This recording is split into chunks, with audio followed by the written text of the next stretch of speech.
A igreja é linda, tão linda, ela é noiva do Senhor, pura e cheia de vida, né? Cheia de vida e pura. E eu tenho fé, irmão, que a igreja do Senhor é linda. E tudo que ele tem falado aqui, assim, como renovou meu coração, como tudo está conectado, o Espírito tem fluído, né? Como os irmãos têm buscado o Espírito Santo, têm buscado não assim, palavras de homens aqui, não sabedoria humana, mas comunicar o que vem de Deus. E o Senhor tem falado, o Espírito tem soprado, tem encontrado corações sensíveis, né? Irmãos pagando o preço por isso, jejuando, orando por esse tempo aqui. E eu fico muito feliz porque toda hora que alguém fala alguma coisa, né, eu fui um dos últimos a me preparar, né, para trazer uma palavra aqui. Mas toda hora que alguém traz alguma coisa, bate assim certinho com o que eu estava pensando. Glória a Deus, glória a Deus, glória a Deus. E como o Efson falou ontem, sobre quem quer o poder do Espírito Santo precisa, né, de duas coisas que ele falou. Precisa conhecer e estudar bem a palavra e precisa ser uma pessoa de caráter, né, integridade. E eu estava lembrando de uma figura, aí Davi é o mais novo aqui entre nós, né? Não sei se você já ouviu essa, mas algo que a gente costuma falar aqui é que o Evangelho de Deus é como uma moeda. Ele tem duas faces, né? É o cara ou coroa. Então a gente tem de um lado a face de Cristo e de outro lado a cruz. Então o que eu faço? Eu olho para Jesus. Né? E aí isso me dá fé e poder, capacidade para quê? Tomar a cruz. Então assim, eu olho para Jesus como? Olhando para tudo que a palavra de Deus fala sobre Jesus. O que Felipe falou aqui hoje? Toda a palavra é capaz de nos edificar, de nos ensinar, de nos consolar. Tudo. Né?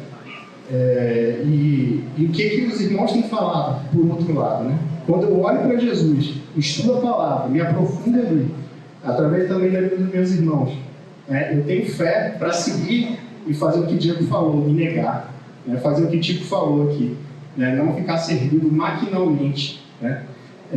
Quando o Tico estava falando ontem, eu lembrei, uma vez a minha avó ligou para o meu tio, minha avó também sempre da igreja ali, e meu tio pastor, Osias do Rio. E ela ligou para ele e falou assim, do nada, né? Osias, você acende a luz quando vai ao banheiro de noite? Né? Você está com vontade de fazer xixi ali de noite e tal, você vai ao banheiro. Aí ele, não, eu sei o caminho, né? Já acostumei. E ela falou assim para ele, cuidado para não fazer a obra de Deus assim. Pedrada. E Lucas falou disso aqui, tá? Exatamente. Achar que já sabe os caminhos, né? Tico leu o texto, Lucas falou pra gente sobre não se deter nas 4 linhas aqui da tradição, né? Eu sei levantar a mão, eu sei orar, eu sei louvar, então eu estou tranquilo. Não, gente. A gente precisa da luz do Espírito, do soprar do Espírito. O Espírito tem soprado, tem falado, graças a Deus. E algo que me trouxe temor, né? Quando a gente falou sobre isso, Jesus fala sobre isso. Jesus fala sobre a possibilidade, né, da gente ter um amor morno. A gente não tem um amor completo. O tema do retiro é o quê? Amor supremo ao Senhor. E Jesus ele dá um alerta de uma possibilidade de um amor que não é supremo. Isso me marcou, me chamou a atenção, e eu queria ler isso aqui com vocês. Está em Lucas 7. Lucas 7, 36 em diante. Eu vou abrir aqui rapidinho. É um texto um pouquinho mais longo. A gente vai ler junto aqui com todo o temor. Amém, irmãos? É a palavra de Deus. Lucas 7.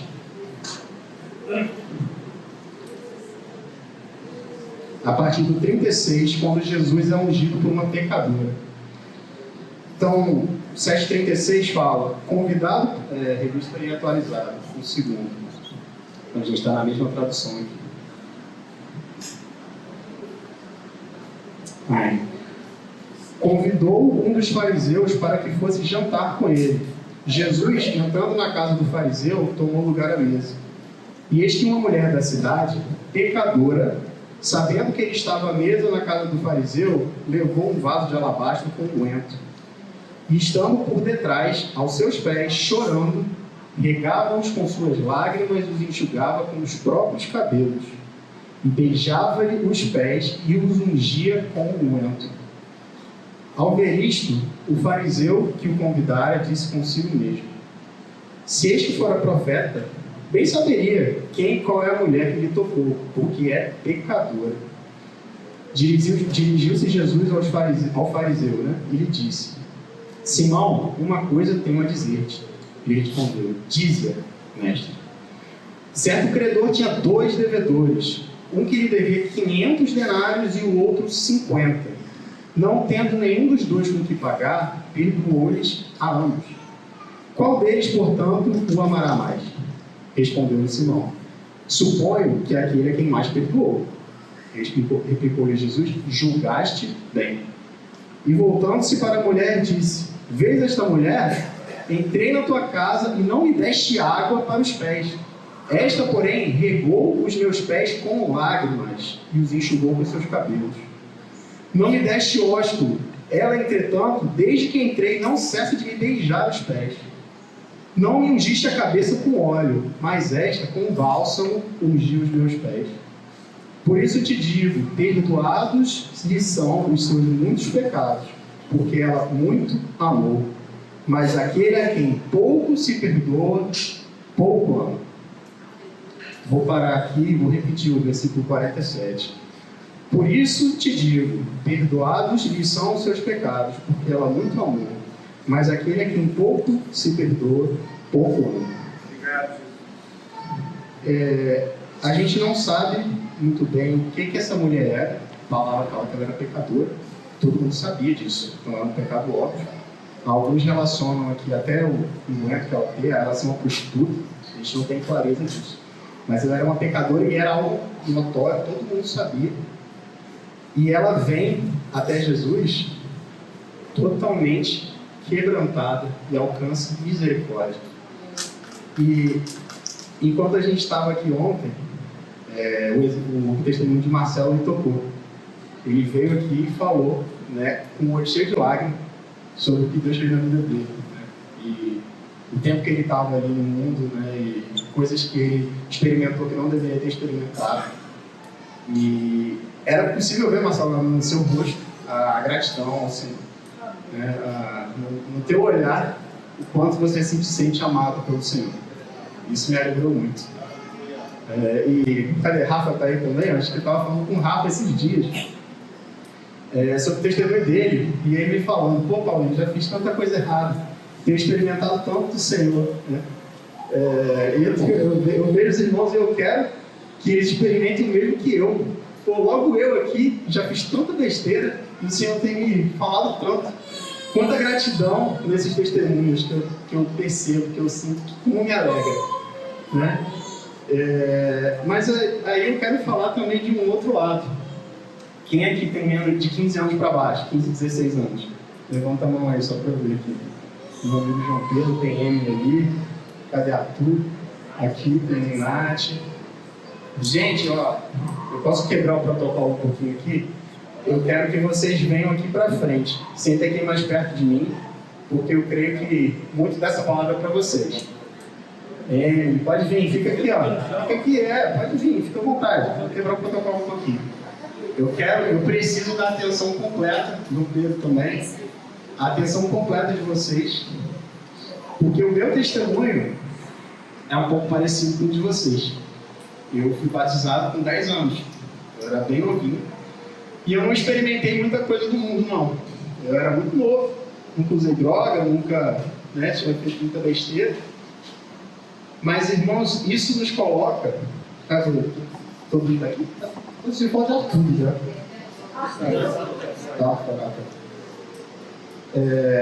E se tiver também menor aí que não se batizou ainda, pode vir também. Essa palavra também é para vocês. Josué, cadê? Tá assim. Porque o que acontece? A gente às vezes fica numa zona perigosa sobre não entender o tamanho do perdão de Deus por nós. Então, Nath, você acha que o seu amor por Deus, o perdão dele, foi igual ao seu pai? Pergunta, você responder. Você acha que é igual? Você nunca fez muita besteira, seu pai já fez um monte de besteira. Né? E aí, Deus te perdoa igual? E aí, amados, isso falou comigo porque eu fui essa criança, tá? Então eu quero que vocês saibam, né, que vocês são preciosos para o Senhor, que vocês são o futuro da igreja, que os jovens são fortes, viu, João Pedro? Você é forte no Senhor. Muita coisa que eu entendo que, assim, as pessoas estão aqui na frente, você vê gente mais velha, né? Gente meio calma, assim, já vem aqui, né? E vocês podem, por algum motivo, não se sentir parte disso, mas vocês são parte do corpo de Cristo, precioso. Tem toda a capacidade de vir aqui compartilhar, né? Cheio do Espírito Santo. Glória a Deus, Senhor, pela sua vida, viu? Coragem de ter para vir aqui hoje. Glória a Deus. E eu queria falar isso para vocês, para que a gente entenda do que a gente foi perdoado. Não só vocês aqui, tá, irmãos? Para todos nós. Essa palavra também é para mim. Para que a gente possa, sim, amar o Senhor de forma grande. Se a gente é perdoado muito, a gente vai amar muito. Então, que a gente saiba do que a gente foi perdoado. E eu trouxe aqui alguns aspectos do pecado. Eu queria falar um pouquinho sobre isso, né, com vocês. Porque para entender a graça, a gente tem que entender o pecado, né, e o que isso causa na gente, né? Então, o primeiro ponto que eu quero falar aqui é sobre a culpa. A culpa que o pecado gera. E eu já comecei a falar com os meninos mais novos aqui, os homeschools da vida. Eu não sei se algum de vocês já chegou na época de literatura aí e já pegou alguma literatura russa diferente aí para ler, né? Porque eu lembro que um livro que me marcou, chamado Crime e Castigo, do Dostoiévski. Vocês estão na idade de vocês, acho que ainda não. Que é um livro que o autor ele consegue mostrar muito bem a culpa do homem. Ele consegue expressar. É um cara que ele mata uma pessoa achando que está fazendo uma coisa boa e depois ele é esmagado pela culpa daquilo. E ele fica tentando lidar com aquilo, mas ele não consegue lidar. Né? Então, ele começa a ficar doente, começa a ficar maluco, porque tem algo gritando dentro dele. Você fez uma coisa errada. E ele não quer se entregar, né? Quem quer se entregar? Mas ele não consegue ficar sem confessar o que ele fez.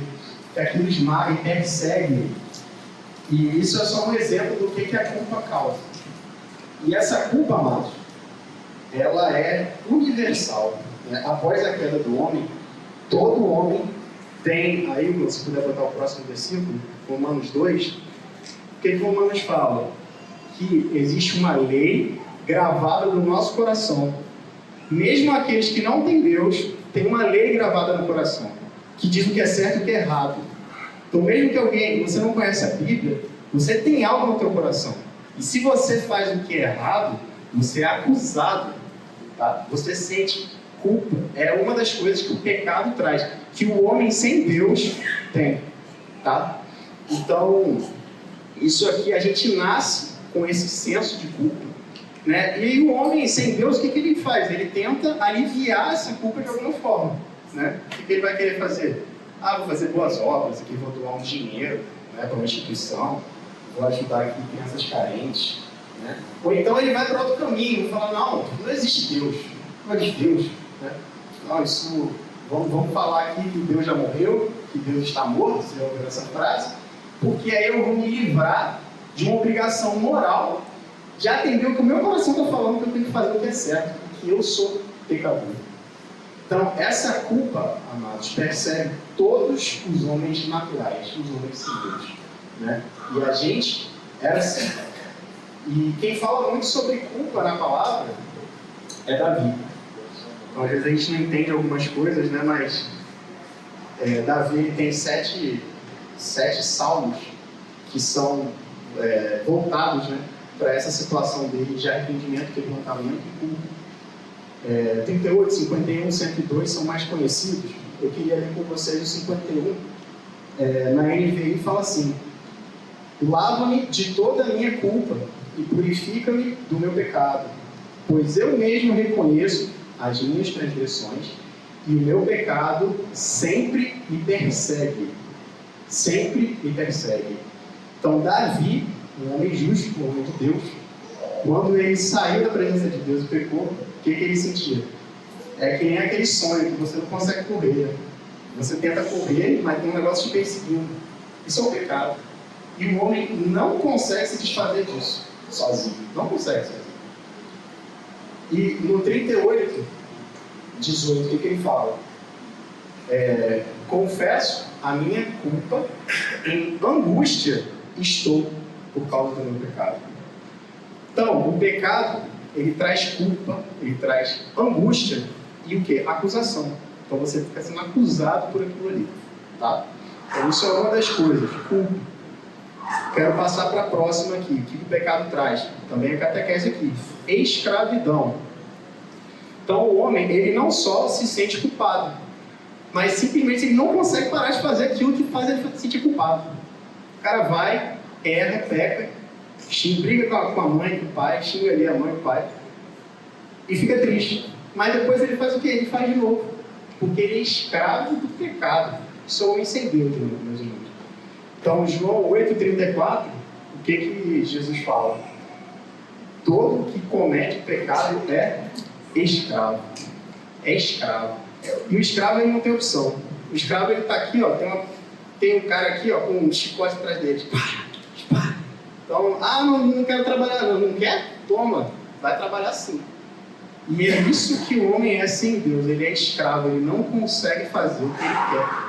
Quando alguém falou também sobre Romanos 7 aqui, Paulo grita: miserável homem que sou, quem me livrará desse corpo, dessa morte? Eu quero fazer o que é bom, mas eu não consigo. Eu sou escravo, tem algo aqui na minha carne que me faz fazer o que é ruim. Eu não quero fazer o que é ruim mais.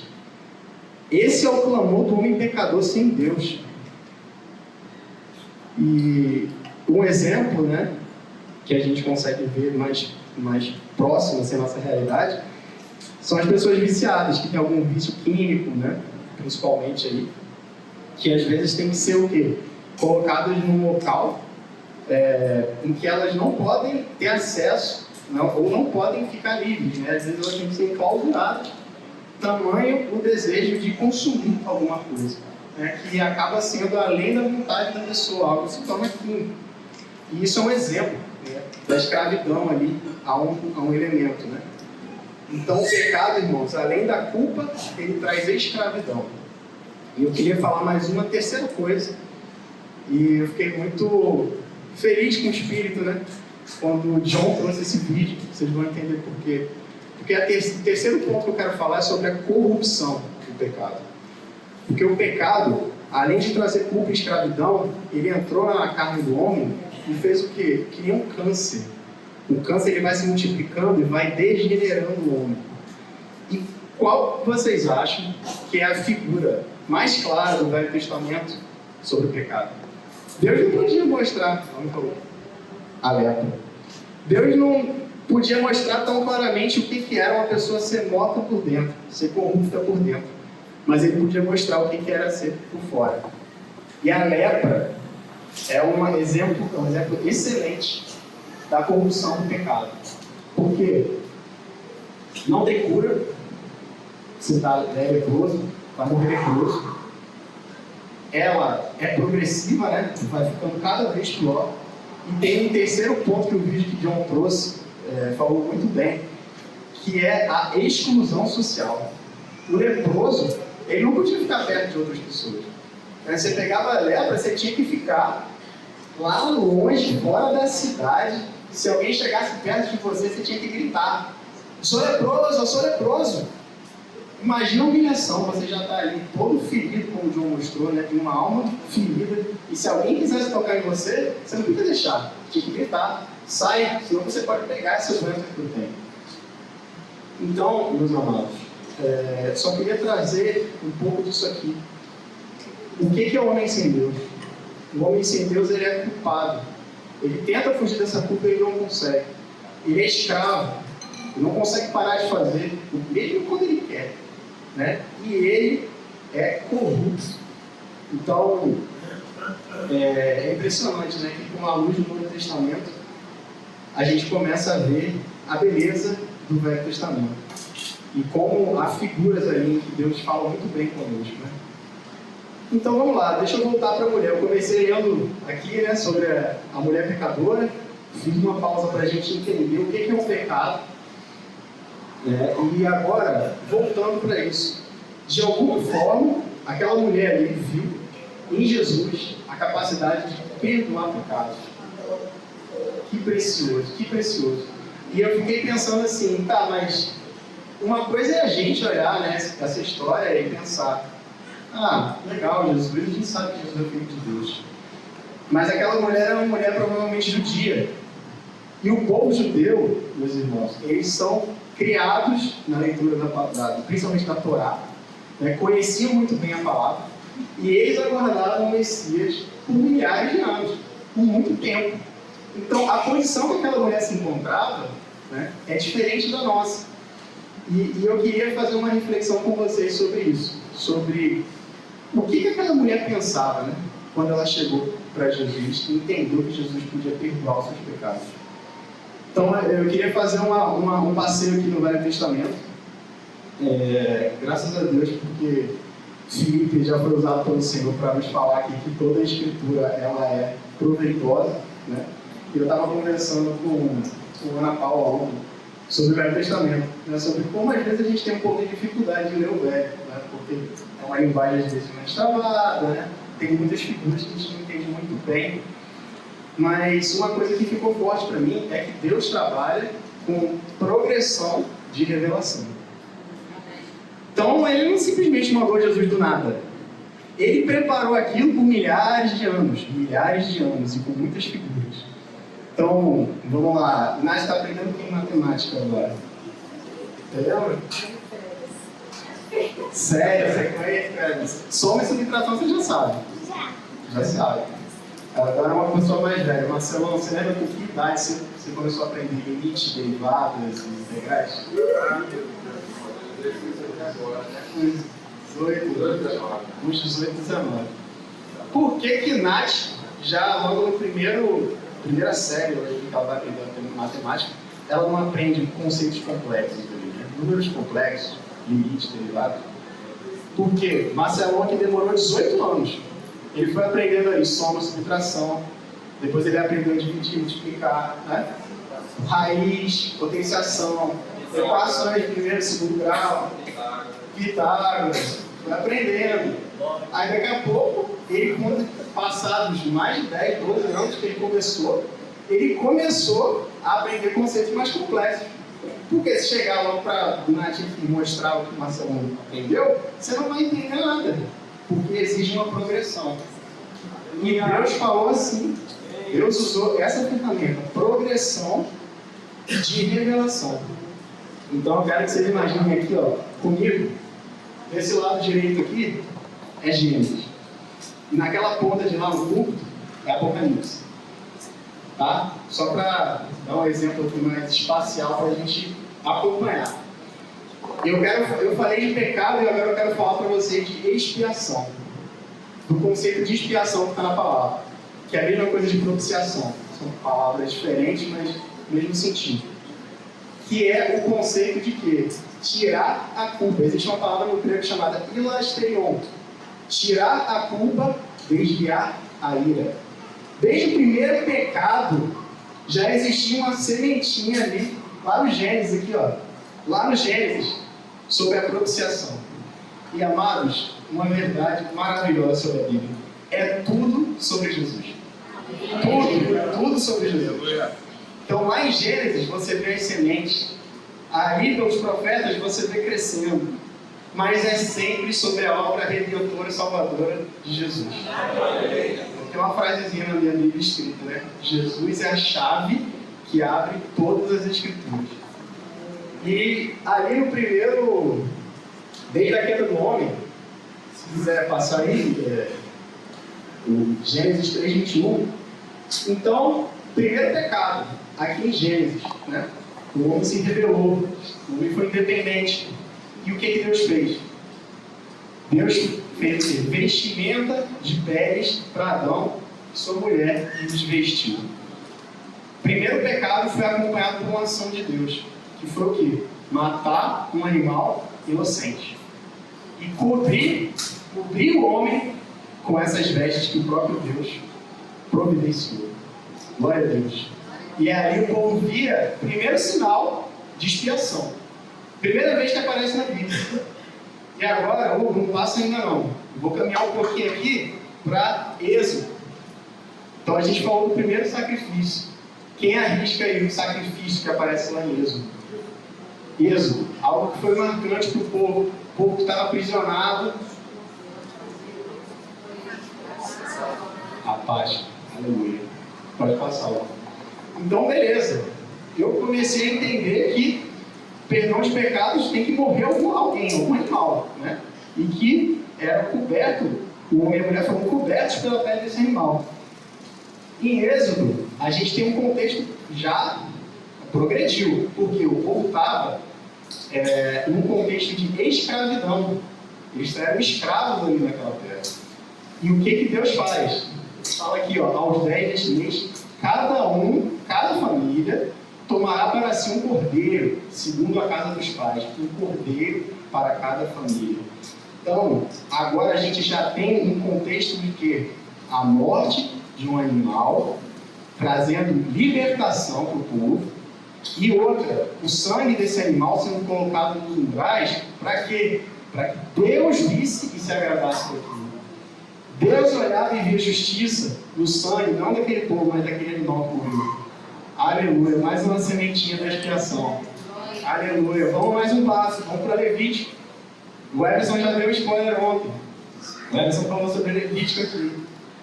E eu vou falar o nome dos irmãos, vocês veem, né? Como que eu fiquei cheio do Senhor aqui. Para cada um falar um pontinho que eu queria trazer.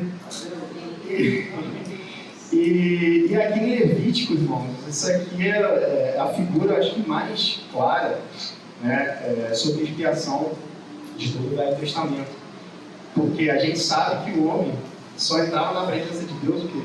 Uma vez por ano. Né? O sumo sacerdote tinha que entrar naquele véu ali, e uma vez por ano ele oferecia sacrifício por si mesmo, né? Arão. Ele não era perfeito, então ele tinha que oferecer sacrifício pela sua própria culpa, pelos seus pecados, e depois outro sacrifício. E, além disso, ele pegava 2 bodes, né? Um era morto, e o outro, o que acontecia? Pegava esse bode vivo, pode passar, Tio. Arão porá ambas as mãos sobre a cabeça do bode vivo, e sobre ele confessará todas as iniquidades dos filhos de Israel, todas as suas transgressões e todos os seus pecados, e os porá sobre a cabeça do bode, e enviá-lo-á ao deserto, pela mão de um homem à disposição para isso. Então, olha o conceito cada vez mais forte, tá? Do que Jesus faria por nós. Agora em Levítico, a gente tem um sumo sacerdote que impõe as mãos sobre o bode e ele faz o quê? Transferência de pecado. Aqui em Êxodo, a gente tinha cada família matando um cordeiro, né? Cada um oferecia um cordeiro. Agora eu já tenho um animal explicando o povo todo. Um animal, ainda era um animal, mas era uma oferta. Transferir todos os pecados do povo todo para um animal. Estão comigo, amados? Estão comigo? Glória a Deus por isso. Depois eu posso trazer mais uma coisa de Levítico, mas vamos continuar caminhando. Então, a gente entra nos profetas. Entrando nos profetas, a gente não vê mais um animal, a gente vê uma pessoa. Opa! Não é mais animal. O que Isaías fala? Isaías fala de uma ovelha muda, de um cordeiro. Ele foi oprimido e humilhado, mas não abriu a boca. Como cordeiro foi levado ao matadouro. E como ovelha muda perante os seus tosqueadores, ele não abriu a boca. Aleluia. Um servo sofredor, justo. O cordeiro não é um animal, é uma pessoa. Aleluia. E o povo ficou, depois de sair, mais ou menos 700 anos esperando isso. Esse cordeiro que não é um cordeiro, é uma pessoa. Mas essa pessoa que levaria os meus pecados, que traria perdão para os meus pecados. Aleluia. Aleluia. E aí, quando chega João Batista, né? Qual que é a reação de João Batista a primeira vez que ele vê Jesus? Vamos lá, como que vocês imaginam João Batista falando isso? Ela estava fazendo esse exercício. Imagina assim, João Batista aqui, ó, encostado assim na vida. Aí, ó, o poder de Deus é tinha o cabelo também. Assim, né? Vocês imaginam assim? Imagina aí, gente, o cara estava esperando por isso, o povo estava esperando por isso, milhares de anos. Quando aparece Jesus e João Batista tem essa revelação, qual que foi a reação dele? Eu imagino que é: eis o Cordeiro de Deus que tira o pecado do mundo! É isso que eu imagino. É Ele! Aleluia! Aleluia! E essa mulher teve essa revelação. Aleluia! Aleluia! Então, amados, quando essa mulher... A gente chegou, eu sou filho de criança pequena e gritei aqui. Nem disso. É pai.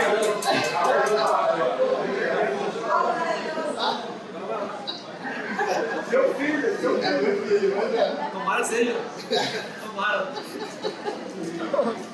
Essa mulher chega diante de Jesus, do Cordeiro, que era uma pessoa que traria perdão de pecados. O que ela faz? O que ela faz? Lucas 7:44.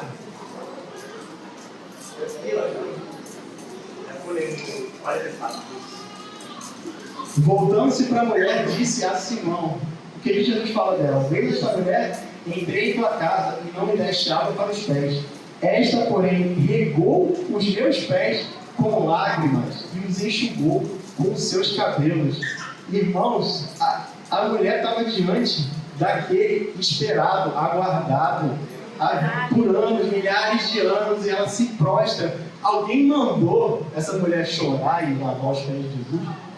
Ninguém mandou fazer isso, foi natural, foi espontâneo. E o Senhor trouxe isso ao meu coração. Espontaneidade na presença dele. Quando a gente encontra o Senhor, quando a gente sente o Espírito Santo, a gente reage de forma espontânea. A tamanha graça, a tamanha alegria do Espírito Santo que é trazida quando a gente vê Jesus. Amém? Aleluia. Onde há o Espírito, há liberdade. Liberdade no Espírito. E fazendo relação, irmãos, com a parte da culpa. Eu falei de 3 coisas do pecado. Eu falei da culpa, da corrupção e da escravidão. Imagina você perceber, né, a sua culpa indo embora. Eu não sei se alguém já viu o filme antigo, tem um livro, né, O Peregrino. E uma figura que me marcou naquele filme é que o peregrino, né, o homem, é uma paródia, né, em relação à Bíblia, e o homem carregava nas costas uma mochila muito pesada, um fardo. E ele carregava aquele fardo e andava. Quando ele se depara com a cruz, o que acontece? O fardo solta, o fardo cai, o peso das costas dele cai. Glória a Deus! E qual que é a nossa reação diante disso? É chorar, é prostrar, é o que a mulher fez. É libertação da culpa, libertação do fardo, libertação da acusação. É o que o Senhor faz por nós. E o que a gente vê depois? Ela não só se derramou em lágrimas, mas ela fez o quê?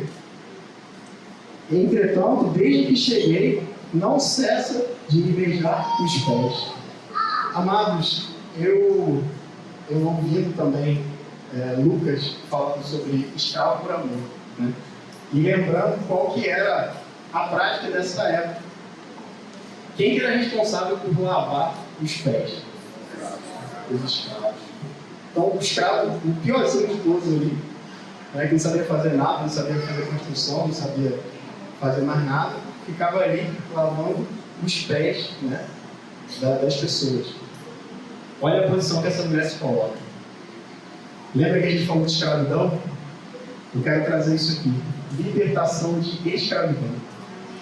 Mas libertação, o que ela estava fazendo ali? Lavando os pés de Jesus. E eu vejo a gente se colocando como escravo de Jesus. Escravo, aquele que lava os pés, aquele que se humilha, né? Aquele que está ali, ó, prostrado. E com alegria. Aquela música, é Ele que a gente está encantado, talvez a gente cante aqui ainda hoje. Fala o quê? Fala de alegria, se doar com alegria. Aquela mulher lavava os pés de Jesus, não tinha ninguém dando chicotada nas costas dela. Era uma reação pura de alegria e contentamento diante do Senhor. Porque agora não é mais um servo mau, um servo bom, um servo fiel, um servo compassivo, um servo que anda conosco. Amém? E um terceiro ponto, que me marcou também. No 46, fala o quê?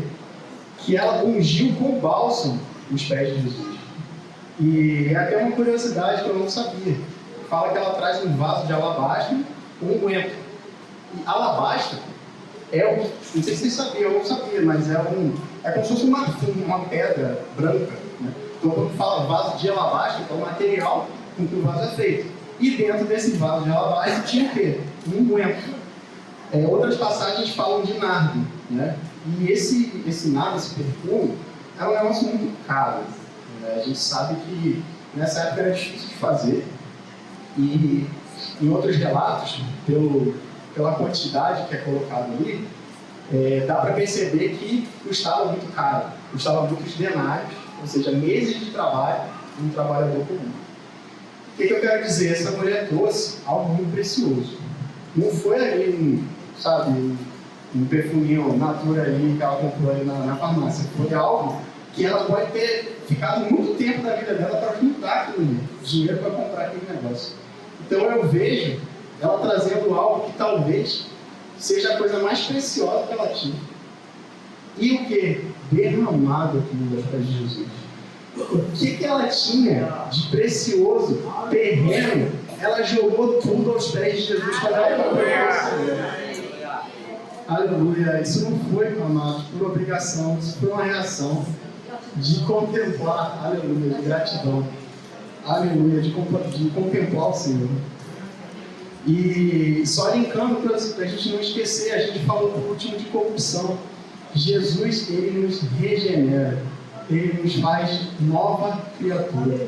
As coisas antigas se passaram e tudo se faz novo. O que a gente achava bom, Paulo fala o quê? Eu considero isso um refúgio, eu considero isso um lixo, por amor a Cristo, porque é muito mais precioso. Não tem comparação. O que era importante para mim não é mais, porque agora tem outra prioridade. Aleluia, aleluia. E eu queria ler com vocês aqui Tito 3, 3 de 7, 3 a 7 na verdade. Tito 3, pode achar com calma. Isso, Tito 3, 3. Amém, amados? Então, a gente viu aqui, falou sobre pecado e falou sobre o que uma pecadora fez na presença do Senhor, por amor, por gratidão. Né? E esse texto me encheu de alegria também. Então, Tito 3, de 3 a 7, fala o seguinte: pois nós também, outrora, éramos nécios, desobedientes, desgarrados, escravos de toda sorte de paixões e prazeres, vivendo em malícia e inveja, odiosos, odiando-nos uns aos outros. Então, quando eu chamei vocês para cá, Nath, Amy, JP, eu queria que vocês entendessem um pouco, que quando Jesus morreu, ele não morreu só para cortar um galinho, de alguma coisa que você fazia de errado. Eu fiz tanta coisa errada assim, eu vou fazer uma mentirinha ou outra. Jesus morreu por aquela mentirinha ali. Então, tá bom, né? Eu não era tão ruim assim. Que nem o fariseu que estava lá. O fariseu que estava ali com aquela mulher, ele não se sentia injusto. Fazia tudo direitinho. Mas Jesus morreu pelo pecado. O pecado, que é a independência, que é o orgulho, que é aquilo que te traz culpa, aquilo que traz morte, aquilo que traz escravidão, que traz corrupção. Todos nós temos essa mesma natureza. Todos nós, não importa o que você tenha feito, todos temos a mesma natureza. E Jesus nos liberta de tudo. O amor dele é igual a todos nós. E aqui, quando, porém, o 4, se manifestou a benignidade de Deus, nosso Salvador, e o seu amor para com todos, não por obras de justiça praticadas por nós, mas segundo a sua misericórdia, ele nos salvou mediante o lavar regenerador e renovador do Espírito Santo, que ele derramou sobre nós ricamente, por meio de Jesus Cristo, nosso Salvador, a fim de que, justificados por graça, nos tornemos seus herdeiros, segundo a esperança da vida eterna. Amados, até fazendo também uma catequese com vocês, a gente tem falado muito aqui sobre santificação. Santificação é algo que a gente tem que fazer hoje, que exige o nosso esforço. Mas a gente tem que ter clareza de que tem algo no passado, tem algo na nossa conversão. E sobre aquilo a gente não tem mérito nenhum. Sobre a expiação dos pecados a gente não tem mérito nenhum. Misericórdia do Senhor, não por obra de justiça praticada por nós. Não foi porque eu era bonzinho que o Senhor me achou. Não foi porque eu era bonzinho que o Senhor me resgatou. E queria só ler mais uma figura disso. Acho que tem mais um minutinho. Em Ezequiel 44, 18, a gente estava falando sobre figuras, né? E aqui, isso aqui ainda está falando do dia da expiação. Eu não sei se vocês lembram, mas o sumo sacerdote, normalmente ele vestia uma roupa toda colorida, né? Cheia de cores, cheia de paramentos, e pedras, e frase, um monte de coisa. Mas nesse dia que o sumo sacerdote entrava na presença de Deus, o que ele usava? Tiras de linho. Ele usava uma roupinha preta, simbolizando, desculpa, tiaras. Na verdade, é que aqui está só tiaras, né? Mas assim, eram 4 elementos, né? Tinha a roupa, tal, tiara, assim. Mas uma roupa toda branca. Não era aquela coisa cheia de figuras, cheia de cores. Mas era uma roupa branca, fininha, né? O branco representando a justiça de Deus. E esse aspecto é bem interessante, né? Por que tinha que ser uma roupa branca, de linho, que é fresquinho, né? Que não dá muito calor. Não cingirão a ponto de desvio suor. Na NVI fala assim: não vestirão nada que os faça transpirar. Isso parece nenhum detalhe até por acaso, mas eu vejo aí que não tem nenhuma obra de esforço meu. Ele tinha que entender que naquele dia que o povo era perdoado, o sumo sacerdote era apenas uma figura da justiça de Deus, não tinha nada dele, não tinha nada de humano. A obra regeneradora de Jesus é 100% Cristo. A nossa justificação é pelo sangue de Jesus e nada mais. Amém? E eu creio que o Senhor quer trazer clareza sobre o que Ele fez. Assim como Ele trouxe para aquela mulher. Assim como aquela mulher teve aquela revelação do que Jesus era para ela. Que a gente tem é aquele que perdoa nossos pecados, aquele que nos lava, que nos purifica e nos regenera. E amados, só para fechar, enquanto eu estava com isso no coração, eu estava pensando muito sobre essa libertação da culpa, essa primeira coisa que eu coloquei. Os irmãos aqui têm tido uma prática que eu tenho tentado incluir isso, né, de ser transparente. Porque, amados, culpa, isso aqui não pertence a nós. Jesus já morreu, Jesus já levou sobre si. Assim como tinha um sacrifício que era feito sobre culpa lá no Velho Testamento, tinha um específico para isso, Jesus já fez. A nossa vida hoje, na nossa vida, não existe espaço para culpa. Não existe espaço para condenação do pecado. Não existe. E o Senhor nos deu todas as ferramentas para a gente ser livre disso. E assim... Marcelo falou sobre isso ontem, mas eu queria reforçar, porque lá em Tiago 5, acho que eu não coloquei, mas os irmãos conhecem, a palavra fala sobre confessar pecados para quê? Para cura. Olha que interessante, é um elemento que o Senhor nos dá, né? Para que a gente seja curado, para que a gente não fique em condenação, em agonia. Não, isso não pertence mais à nossa vida, irmãos, porque a gente pode andar com transparência. Ah, maravilha! Confessai, pois, os vossos pecados uns aos outros, e orai uns pelos outros, para seres curados. Muito pode, por sua eficácia, a súplica dos justos. E eu queria falar disso, né? Só dizer que, assim, é além do pecado. O que eu tenho percebido é que, às vezes, o inimigo, ele quer usar alguma situação para te tirar do foco, para te distrair, né? E às vezes nem é um pecado, às vezes é uma situação que está ali, que você fica batalhando com aquilo. E a gente já tem uma ferramenta no Senhor, né? Que é ser transparente, é contar as intenções, é se abrir. E essa é a maior ferramenta contra a culpa. Amém? Eu já fiquei com muita coisa assim na cabeça, e pensando, mas isso não é pecado, isso não fala isso para ninguém. Né? Coisa, não, isso não está na Bíblia que é pecado, né? E eu ficava batalhando com aquele pensamento ali, aquele negócio me atrapalhando, sempre me perseguindo, até que eu entendi que o Senhor me deu uma ferramenta maravilhosa que é ser transparente com meus irmãos, né? Que é abrir a minha vida para que eu não seja perseguido por tudo, né? Para que eu seja livre na presença dele. Glória a Deus por esse Jesus que nos liberta. Glória a Deus, porque hoje a gente pode chegar com o coração sem culpa, sem condenação, né? E nos prostrar aos pés que essa mulher fez de Jesus. E proclamar Ele é o nosso Salvador. Aleluia. Aleluia.